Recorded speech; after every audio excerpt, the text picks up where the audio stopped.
Before Equipment 360, we were winging it.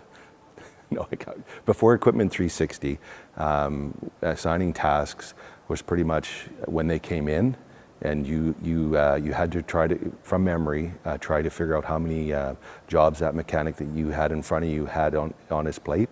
And some mechanics would take everything, and other mechanics would tell you that they were swamped. In reality, sometimes they have nothing on their plate, they have a few small things, so it gives you a true snapshot of what their workload is.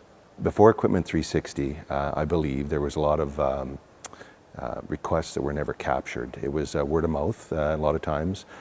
In our company, a lot of our work is not where we're located, so we don't get the information from them, whereas now we do get it in a live, like a real time, in real time, so we're able to dispatch our mechanics more effectively. And of course, with the younger generation, they're able to provide us with a lot more information, as opposed to, this thing just has leaks. We get pictures now, and that allows me to go through the workload for everybody, and put the alerts as high, and therefore the equipment get back up operational as quickly as possible.